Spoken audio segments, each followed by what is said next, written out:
Labą dieną. Pakalbėsim apie medikamentinius kepenų pažeidimus. Pirmiausia, norėčiau pasidalinti keletą gairių, kur galima būtų detaliau pasiskaityti apie vaistų sukeltus pažeidimus. Angliškas terminas būtų drug induced liver injury arba trumpinis DILI. Tai čia matot Amerikos ir Europos gairės, tai yra 2022 metų Amerikos ASLD gairės ir 19 metų ISLO gairės peržiūrėtos, kurios buvo peržiūrėtos 2022 metais. Medikamentiniai kepenų pažeidimai yra gerai žinomi pažeidimai, kurie gali sukelti tiek ūminius, tiek lėtinius kepenų pažeidimus. JAV yra daugiau kaip 1000 receptinių vaistų ir daugiau kaip 100 000 vaistažolių bei maisto papildų. Ir paskaičiuota, kad suaugusiam amerikiečiui per metus vidutiniškai yra paskiriami daugiau negu 6 receptiniai vaistai.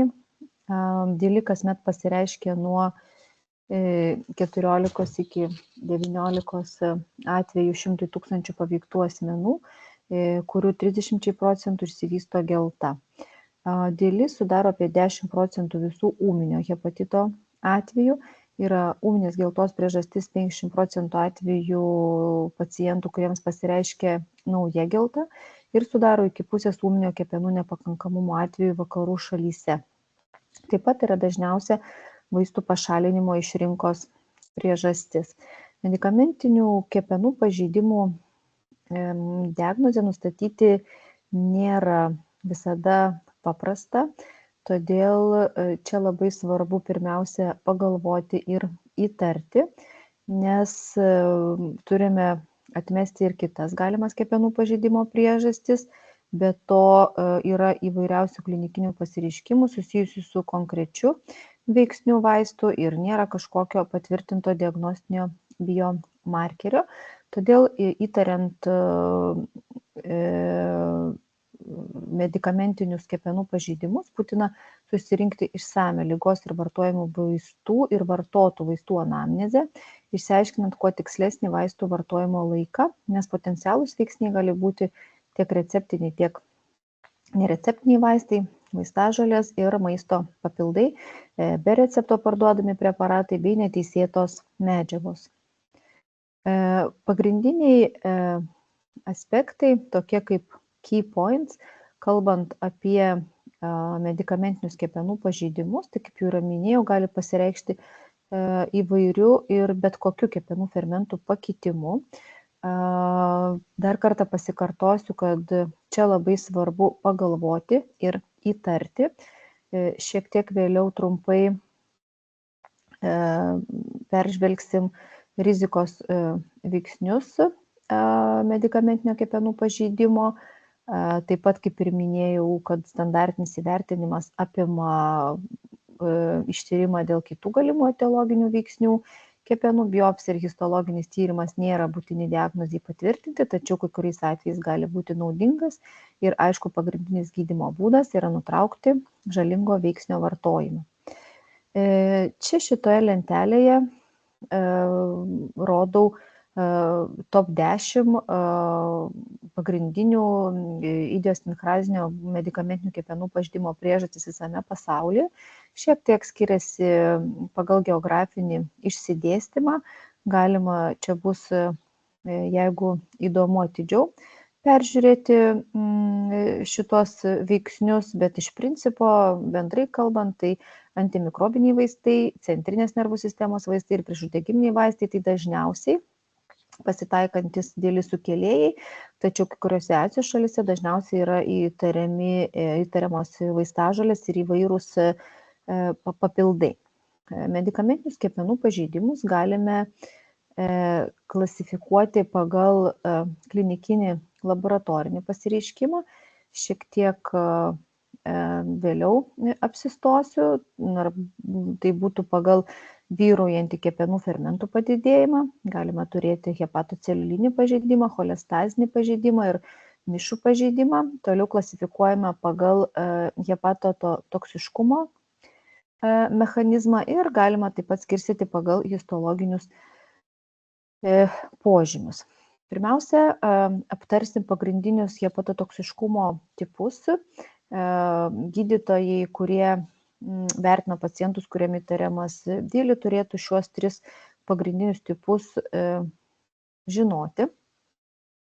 Pirmasis tai yra vadinamasis tiesioginis hepatotoksiškumas, tai yra nuo dozės priklausantis arba numanomas pažeidimo tipas, pasireiškia paprastai greitai ir pavyzdys čia galėtų būti acetaminofenas arba paracetamolis.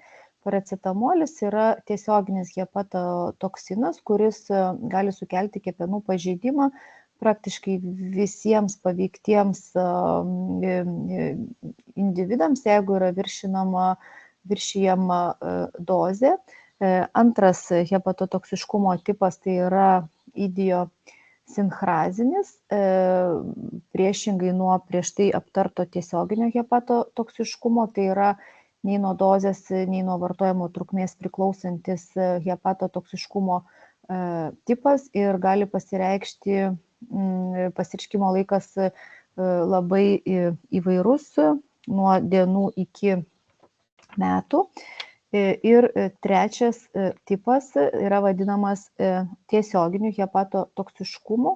Tai yra toks medikamentinis kepenų pažeidimas, kuris kyla, kuomet dėl vaistų biologinio veikimo yra paveikiama šeimininko imuninė sistema ir tai veda prie antrinio kepenų pažeidimo.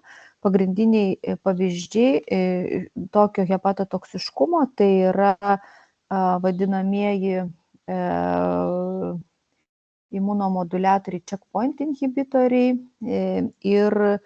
ir anti-CD28 monokloninį antikūnį, tai yra rituximabas. Kaip ir sakiau, tiesiogiai hepatotoksiškai veikiantys vaistai, paracetamolis šiuo atveju, tai yra nuo dozės priklausantis poveikis, o idiosinchraziniai pažeidimai manoma, kad pasireiškia per imuninio atsako arba per metabolinius mechanizmus. Ar išsivystys medikamentinis kepenų pažeidimas priklauso nuo keletos dalykų. Pirmiausia, tai aišku specifinės su vaistais susijusios savybės, tokios kaip didelis lipofiliškumas, ekstensyvi medžiagų apykaita kepenyse ir vaistai, kurie sudaro reaktyvius metabolitus. Tačiau papildomai yra svarbus ir šeimininko rizikos veiksniai, tokie kaip vyresnis amžius. Galvojama, kad dėl to, kad didėjant amžiui vartojama daugiau vaistų, lytis, nėra labai aiškių įrodymų, bet vis tik moterims dažniau pasireiškia ir sunkesnis hepatotoksiškumas, jeigu kalbama apie vyresnių nei 50 metų amžiaus grupę. Taip pat kiti rizikos veiksniai tai yra alkoholio vartojimas, kartu esančios kepenų ligos, antsvoris ir cukrinis diabetas. Taip pat reikia nepamiršti ir genetinių DILI veiksnių, yra kai kurių genų polimorfizmas su tuo susijęs ir įvairūs HLA aleliai taip pat siejami su padidėjusiu jautrumu atskiriems vaistams, tačiau klinikinės kol kas vertės iš šitų genetinių veiksnių nėra. DILI arba medikamentinių kepenų pažeidimų diagnostika iš esmės diagnozė yra klinikinė, grindžiama išsame anamnezė, įskaitant vaistų, papildų, vaistažolių ekspoziciją, toliau grindžiama kepenų biocheminių tyrimų pobūdžiu ir eiga prieš ir po vaistų vartojimų nutraukimų ir, aišku, kaip jau sakiau, reikalinga atmesti kitas galimas kepenų ligų, kepenų pažeidimų priežastis. Medikamentiniai kepenų pažeidimai gali pasireikšti tiek kaip ūminiai kepenų pažeidimai, tiek kaip lėtiniai kepenų pažeidimai. Neretai tie pažeidimai būna besimptominiai ir nustatomi tik atlikus laboratorinius tyrimus. Galėtų būti kliniškai pasireiškiantis ūminis hepatitas su ženkliu kepenų rodiklių padidėjimu, cholestazės odos niešuliu, ūminė gelta bei ūminis kepenų funkcijos nepakankamumas. Esant lėtiniam kepenų pažeidimam, tai jisai primena kitas lėtinės kepenų ligas, tokias kaip autoimuninį hepatitą, pirminį biliarinį cholangitą, pirminį sklerozuojantį cholangitą, su alkoholiu susijusias kepenų ligas.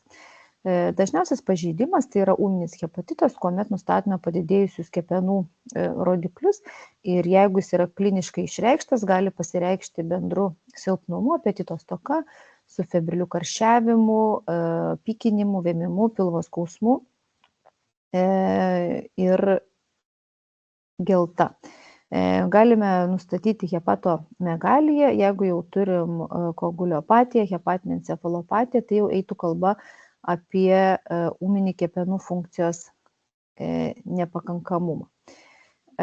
Pagrindiniai dalykai, elementai, leidžiantys priskirti kepenų pažeidimą DILI, tai yra tai, kad išsiaiškinam buvusią vaistų ekspoziciją anksčiau negu pasireiškė kepenų pažeidimas, nors latentinis periodas yra labai skirtingas, atmetam kitas kepenų ligos priežastis, nutraukus vaisto vartojimo kepenų pažeidimas pagerėja, išnyksta ir pavartojus tą patį vaistą, jeigu vaisto poveikis kartojamas, tai yra greitas ir paprastai neretai sunkesnis ligos atsinaujinimas, aišku, pakartotinai vartoti vaisto nėra rekomenduojama.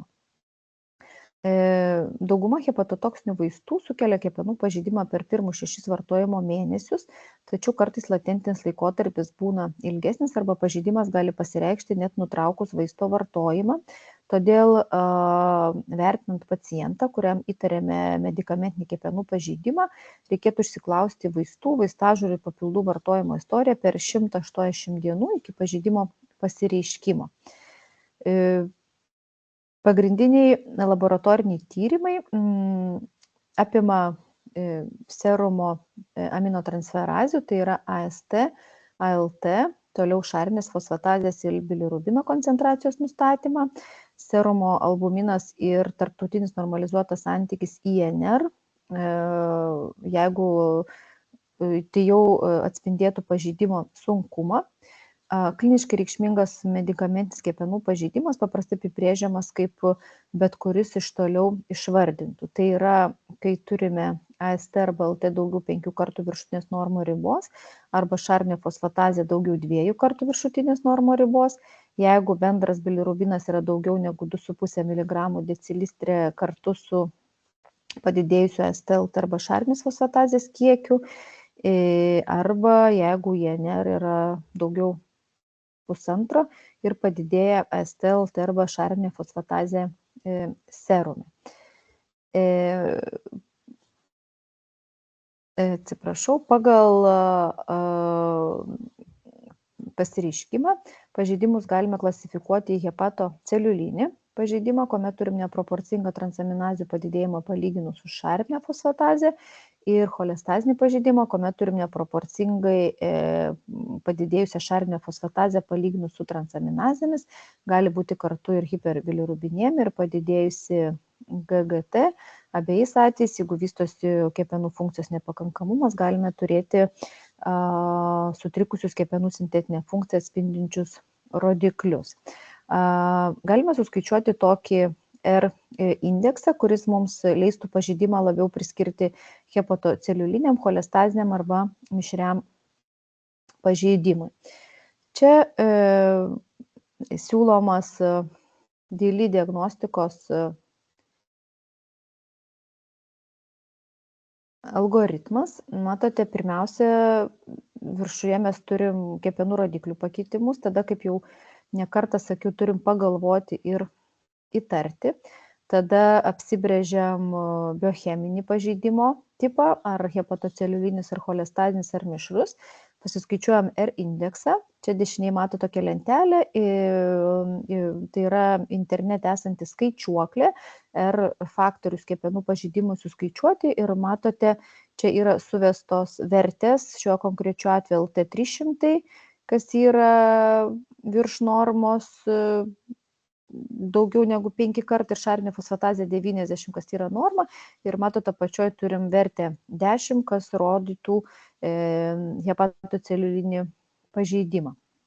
Toliau, kaip ir minėjau, atmetam visus kitus galimus etiologinius faktorius, tikrinam pacientus dėl hepatito B, hepatito C, citomegalo, Epstein-Barro, kitų virusų, pagalvojam apie su alkoholiu susijusias kepenų ligas, apie išeminį hepatitą ar apie autoimuninį procesą ir tyrėme imunoglobulinus ir antikūnus, atliekam vaizdinius tyrimus, pradedam nuo ultragarsinio tyrimų, esant poreikiu galima atlikti kompiuterinės tomografijos arba MRT tyrimą ir, kaip sakiau, kartais tenka spręsti dėl kepenų biopsijos ir histologinio įvertinimo. Čia matote detalesnį siūlomą algoritmą, kadangi paskaitos medžiaga yra pateikta ir PDF formatu, tai esant reikalui galima bus šitą algoritmą peržiūrėti detaliau. Taip pat noriu atkreipti dėmesį, kad mes gydytojai galime remtis tokia LiverTox, tai yra tokia vadinama paieškoma bazė, duomenų bazė, kur galima patikrinti vaistų veiksnių preparatų hepatotoksiškumą. Tai yra tiesiog paieškos laukelėje įsivedam vaisto preparato medikamento pavadinimą ir gaunam informaciją apie vaisto hepatotoksinės savybės. Hepatotoksiškas, mažai hepatotoksiškas, kokiu mechanizmu hepatotoksiškas, kaip pasireiškia, ką reikėtų žinoti ir kokia prognozė ir panašiai. Kepenų biopsija nėra būtina diagnozuojant vaistų sukeltą kepenų pažeidimą. Ji gali būti naudinga atmetant kitas kepenų ligos priežastis ir taip padidinti dėlį diagnozės patikimumą tais atvejais, kuomet kyla kažkokių klinikinių neaiškumų. Gali padėti nustatyti hepatotoksišką vaistų poveikį, nes kai kurie vaistai turi specifinius histologinius pakitimus.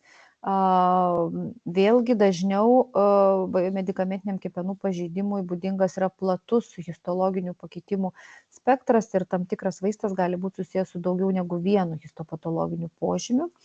Kepenų biopsija atliekama pacientams tam tikrais atskirais atvejais, pavyzdžiui, kai mums tyrimai rodo galimai autoimuninio hepatito galimybę, tačiau reikia žinoti, kad kai kurie vaistai, pavyzdžiui, nitrofurantoinas, imituoja autoimuninį kepenų pažeidimą, netgi su imunoglobulino ir imunoglobulino G padidėjimu ir teigiamais antinukleariniais antikūnais.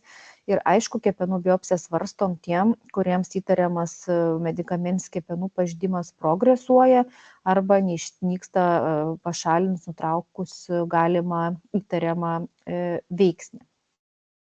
Bandoma ieškoti naujų įvairių serumo biomarkerių. Čia matote keletą jų išvardintų. Tai gliutamato dehidrogenazė, sorbitolio dehidrogenazė, osteopontinas, citochromas P450, tačiau šiuo metu ne vienas iš jų nėra naudojamas klinikinėje praktikoje, tačiau tai, aišku, yra ateities tyrimų kryptis. Porą terminų. Vienas terminas tai yra de-challenge, tai yra terminas vartojamas, kai tai yra kepenų pažeidimo išnykimas pagerėjimas, nutraukus vaisto vartojimą, yra tai svarbu diagnozuojant dėlį ir jeigu taip atsitinka, tai mums padeda patvirtinti priežastinį ryšį su vaistu.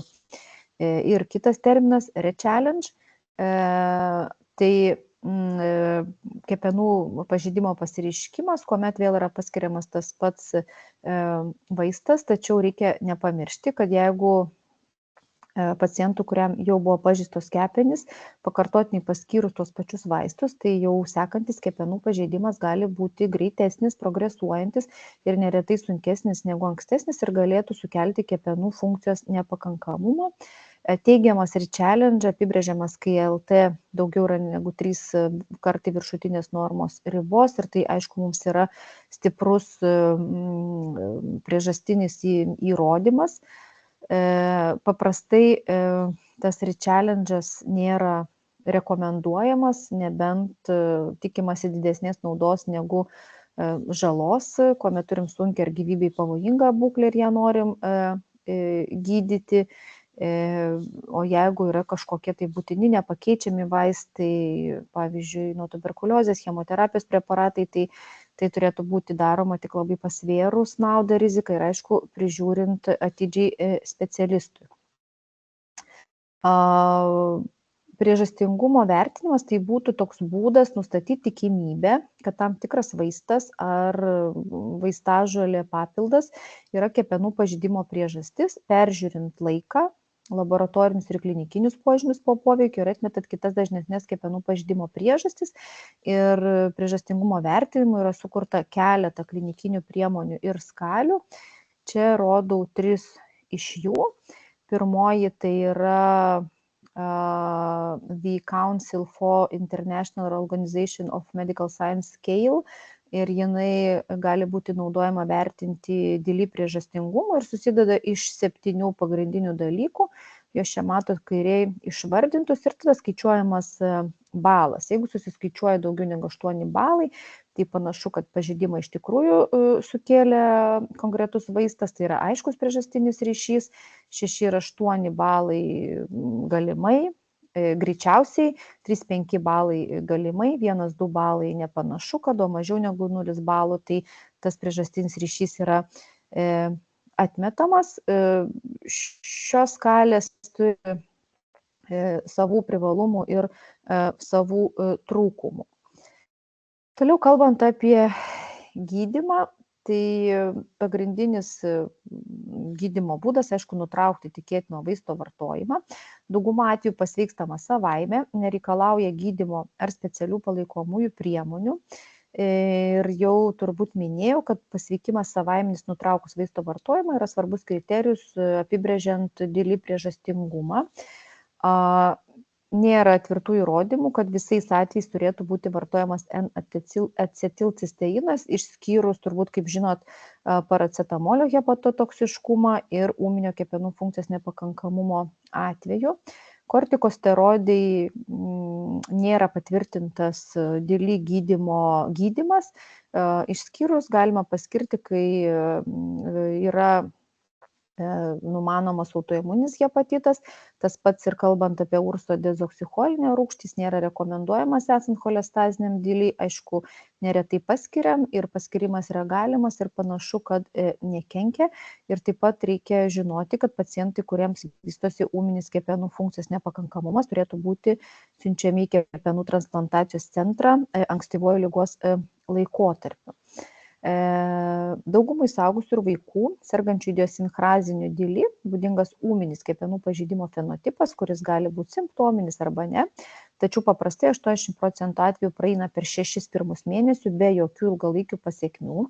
Jeigu jau išsivysto ūminis kepenų funkcijos nepakankamumas, tai to spontaninio pasveikimo tikimybė yra nedidelė, todėl, kaip jau ir minėjau, nepamiršt pagalvoti apie indikacijas kepenų transplantacijai ir nukreipti į kepenų transplantacijos centrą. Lėtinis kepenų pažeidimas, kuris išlieka ilgiau negu 6-12 mėnesių, pasireiškia 10-20% sergančių pacientų ir taip dažniau būna sergant cholestazinio pobūdžio medikamentinių kepenų pažeidimų. Kaip jau nekartą minėjau, bet stengiuosi tiesiog akcentuoti, pirmą nutraukti ir jeigu reikės įtariamą vaistą ir skirti palaikomąjį gydymą. Galima skirti esant ūminiam kepenų funkcijos nepakankamumo trumpą kursą N-acetilcisteino, bet ne vaikams. Ir jau kaip šiek tiek užsiminiau, kortikosteroidai galėtų būti paskiriami 1-3 mėnesius, ypač kuriems yra autoimuninių požymių, tačiau optimali trukmė ir dozė yra nežinoma. Čia vėlgi pateikiu lentelę, kurioje yra tiksliau nurodomas idiosinchrazinio DILI gydymas, kurią esant poreikiui galima bus peržiūrėti detaliau. Čia matot nurodyti dalykai, kuriuos jau paminėjau. Vaistai nuo skausmo, jeigu yra skausmas, vaistai nuo pykinimo, vėmimo, esant stipriam niežuliui galima skirti ursodezoksicholino rūgštį, bet duomenų trūksta, jeigu yra reikalas, pacientai yra hospitalizuojami. N-acetilcisteinas hospitalizuotėms su ūminiu kepenų funkcijos nepakankamumu ir aišku, jeigu yra žinomas paracetamolio hepatotoksiškumas. Ir, kaip sakiau, kortikosteroidai, kai yra hiperjautrumo reakcijos, kai yra autoimuninių požymių. Ir taip pat yra vaistams specifinis gydymas. Tai čia paminėt gal norėčiau L-karnitiną, kuomet turim valproinės rūgšties hepatotoksinį poveikį. Taip, toliau esant DILI yra skaičiuojami tam tikri prognostiniai indeksai, kurie padeda apibrėžti paciento prognozę. Vienas iš jų jums turbūt žinomas MELD toksai balas, kuris yra apskritai skaičiuojamas sergant kepenų cirozę, vertinant paciento prognozę ir indikacijas kepenų transplantacijai ir keletą kitų, kurie čia yra paminėti. Porą skaidrių apie paracetamolį, apie N-acetilparaminofenolio hepatotoksiškumą. Kaip gerai žinote, tai yra visame pasaulyje plačiai vartojamas analgetikas ir antipiretikas, galima nusipirkti be recepto. Gali būti tyčinis ir netyčinis perdozavimas. Paprastai netyčinis pasitaiko tuomet, kuomet dėl lėtinio skausmo ar į gripą panašių simptomų atveju yra perdozavimo paracetamolio, nes tiesiog trūksta žinių apie dozavimo apribojimus arba vienu metu vartojami keli preparatai ir nepagalvojama, kad kiekvienas iš jų savo sudėtyje turi paracetamolio. Histologiškai būdinga įvairaus laipsnio pericentrinė nekrozė, tai yra nuo dozės priklausomas tiesioginis hepatotoksinas, kuris sukelia ūminį pericentrinį kepenų pažeidimą, kai per parą suvartojama didesnė negu 4 gramų dozė. Paracetamolio perdozavimas yra pagrindinė suaugusiųjų ūminio kepenų funkcijos nepakankamumo priežastis JAV. Kuomet toks pacientas kreipiasi į priėmimo skyrių, tai geriausiai per pirmas 4 valandas turėtų būti atliekamas skrandžio plovimas ir turbūt žinote, kad tokiu atveju reikėtų skirti tam tikrom schemom N-acetilcisteiną, kas gali užkirsti kelią kepenų pažeidimui, jeigu jis skiriamas per pirmas 12 valandų, bet jeigu pacientas atvyksta vėliau, tai taip pat reikėtų skirti. Paracetamolis gali sukelti ūminį kepenų funkcijos nepakankamumą, kurio prognozė priklauso nuo encefalopatijos, koagulopatijos ir acidozės laipsnio ir netgi gali atsirasti indikacijos kepenų transplantacijai. Čia matote lentelę, kurioje detaliau yra nurodyta paracetamolio hepatotoksiškumo gydymas, žymėti tie dalykai, kuriuos jau paminėjau, tikslesnės N-acetilcisteino dozės ir schemos. Ir tik atkreipčiau dėmesį, kad reikalingas labai intensyvus paciento stebėjimas, įvertinimas kepenų būklės ir sprendimas dėl indikacijų kepenų transplantacijai. Yra tokie King's College kriterijai, kurie padeda apsispręsti dėl indikacijų kepenų transplantacijai. Jie yra 2 grupių. Viena grupė neparacetamoliu sukeltas ūminis kepenų funkcijos nepakankamumas, o kita, kaip ir čia šiuo atveju matot skaidruoliai, paracetamolio sukeltas kepenų funkcijos nepakankamumas. Tai yra čia nurodyti kriterijai. Tai yra, jeigu turim arterinį pH mažiau 7, nepriklausomai nuo encefalopatijos laipsnio užtenka šito kriterijaus arba visi 3 sekantys nurodyti. Jeneras daugiau 6,5, kas rodytų labai ryškę koagulopatiją, kretininas daugiau 300 mikromolių litre ir hepatinis encefalopatijos laipsnis 3, 4. Vėlgi dešinėje matot internete esančią skaičiuoklę, kur galima susivesti šitos minėtus kriterijus ir čia matot yra viršui dešinėje pažymėta, taip, arterinis pH mažiau 7,3 ir apačioj matot, kad tai yra vienas kriterijus, kurio užtenka tam, kad siųsti pacientą į transplantacijos centrą.